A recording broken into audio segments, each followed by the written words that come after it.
We are here to think deeper.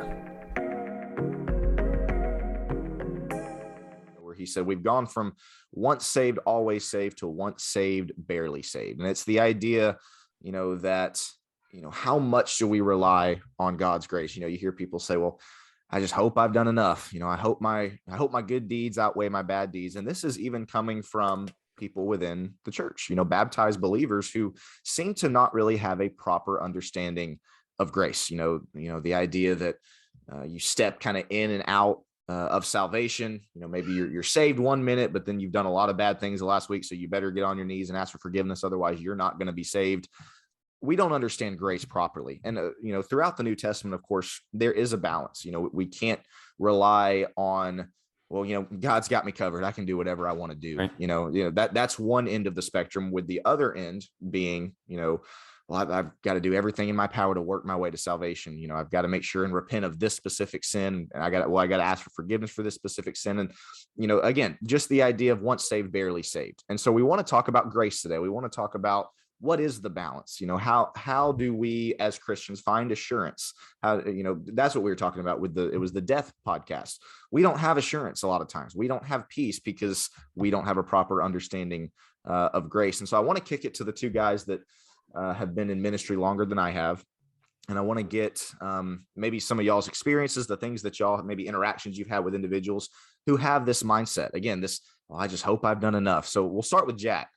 What has been your experience, again, maybe interacting with people and trying to get them to understand this biblical model of grace that we see plastered all throughout the New Testament?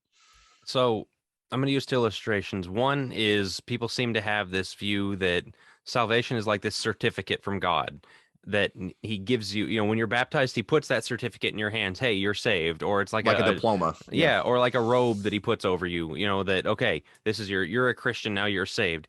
And then when you sin or you do something wrong, he takes it back. And then, you come back, you ask for forgiveness, you confess, or however you address your sin and repent, he puts it back on you. And then when you sin again, he takes it away.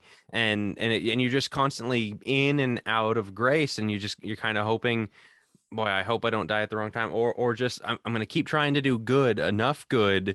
You brought up I hope I've done enough. The other one I've heard is, I hope the good outweighs the bad. It's such a twisted mindset because the good doesn't outweigh the bad. The other illustration I use that I've seen people kind of have is like a video game, and you've got save points, that if you get far enough, you beat this bad guy, it automatically saves. But if you don't get to that next save point and you die, you go back, Mm-hmm. And it's like asking for forgiveness is your save point. And if I've sinned since I asked for forgiveness and I die, I'm not saved, right? I lose all of, and I go to hell. And so basically you need, like, somebody asked the question one time, and I don't mean to put them down. It's just, this is how poorly of a job we've done educating people on this. Let's say you get in a car crash, and you holler out a swear word, you use God's name in vain, something like that, and you die in that moment, and you didn't have time to forgive for it, or to ask for forgiveness for it. Are you saved? Again, it's that checkpoint mindset of when you ask for forgiveness, you're saved until the next time you sin. Man, that's so twisted. That so misunderstands the covering that we have in Jesus Christ.